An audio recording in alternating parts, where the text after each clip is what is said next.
Hola les amis, c'est Lolo. Ça y est, on est à J-1 du départ vers le puits en voiture et donc à J-2 du départ de notre marche.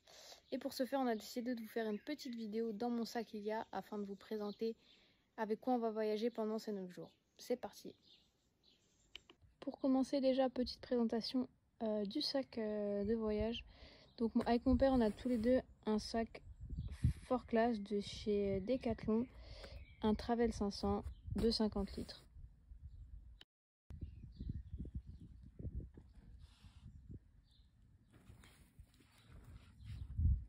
Du coup, pour que ce soit plus simple, je vais directement sortir tous les éléments du sac disposés sur la table et je vais vous faire une petite présentation de ce que je peux et de ce que je connais au mieux. Tous les éléments sont disposés sur la table. Comme vous voyez, il y en a qui sont rangés en pochette, donc je ferai le détail juste après. On commence par les tatanes. Super important le soir pour mettre ses pieds à l'air après avoir passé la journée dans les chaussures de rando. Un poncho, même si on n'espère pas du tout l'utiliser. On a fait l'achat d'un petit gobelet comme ça aussi. Quand on passe dans les villages, parfois il y a des fontaines, donc autant utiliser l'eau de la fontaine plutôt que d'utiliser l'eau qui est dans notre sac. Pour reprendre des forces, les noix de cajou, des petites barres de céréales, une carte. Normalement, pas besoin de s'en servir, mais c'est toujours intéressant d'en avoir une. Une crème solaire parce que vu la météo qui annonce, ça s'annonce chaud. Et moi j'ai besoin de ça parce que bien sûr je suis allergique aux guêpes, donc ça serait con de devoir arrêter la marche parce qu'on se fait piquer. Ici on a un sac à viande, donc généralement il n'y en aura pas forcément besoin parce qu'on est dans des gîtes. Mais parfois si on préfère avoir un petit peu son drap à soi, bah, on prend ça avec nous. Ici on a une camelback du coup de 3 litres, ce qui est je pense suffisant. Mon père en avait déjà utilisé une de 5 litres et c'était beaucoup trop en fait, donc on est repassé sur celle à 3 litres. Je vous présente mon chien, Naiko, mais je sature un petit peu parce que là il fait actuellement 40 degrés et il est allongé en plein soleil. Donc je sais pas trop ce qui se passe dans son crâne parfois. Mais on l'aime comme ça notre gros. Hein? Là-dedans je vais vous présenter très vite ce qu'il y a. C'est surtout en fait tout ce qui va être électronique. Donc même la perche que j'utilise actuellement va être dedans. Batterie externe, micro, chargeur, etc. Tout ce qui a un petit peu de valeur, parce que ça c'est une poche qui peut être enlevée du sac. Parfois les sacs on les emmène pas avec nous dans les chambres, donc en fait on prend directement cette partie du sac et au moins on l'emmène avec nous dans la chambre.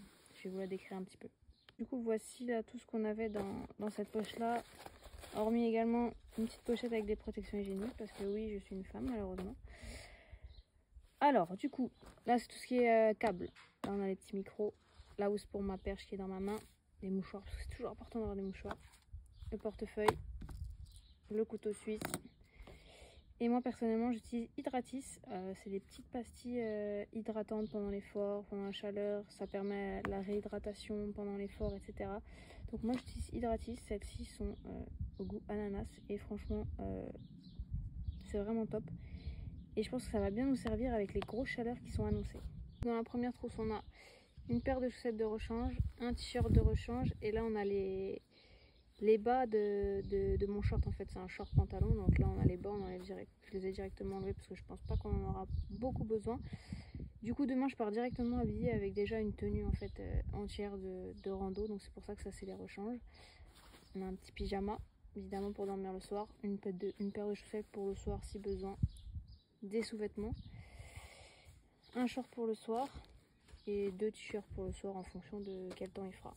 Dans cette pochette là on a du coup, comme j'ai dit, affaires de toilette, 2 serviettes, un maillot de bain si jamais on a des piscines municipales ou quoi dans les villages étapes. Bon, on n'hésitera pas en fait parce que je pense qu'avec la chaleur ça nous fera bien du bien de nous tremper.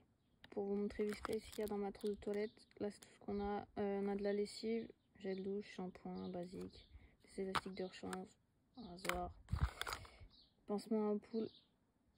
Typiquement moi j'en ai souvent, donc voilà, petit parfum. La bélo, je pense pas qu'on va devoir s'en servir, mais Roll-on pour éviter les piqûres, brosse à dents et du talc à mettre sous nos pieds le soir pour faire un soin, parce que je pense qu'ils vont prendre cher. Et du coup, dans ce qu'il n'y a pas là-dedans, c'est dans le sac de mon père. Donc mon père il a relativement les mêmes affaires on va dire, et lui il a en plus de ça une trousse de secours avec tout ce qui est Doliprane, etc. en plus. Et puis je pense qu'on a fait pas mal le tour, hein. Sans oublier évidemment, je pense, un des éléments obligatoires, hein. Sans ça on peut pas. Les chaussures de rando, le petit chapeau que vous avez déjà vu et les petites lunettes également. Pour ceux qui font de la rando, vous aurez peut-être remarqué qu'il y a beaucoup d'éléments de notre rando qui viennent de chez Decathlon, Quechua, etc. Mais il n'y a aucune collaboration commerciale, aucun partenariat. D'ailleurs c'est pour ça que je ne les avais pas cités avant, mais en tout cas voilà. Je pense que j'ai fait le tour des présentations. On se donne rendez-vous du coup demain également pour un petit vlog voyage de chez moi au puits. Puis après, ben, let's go.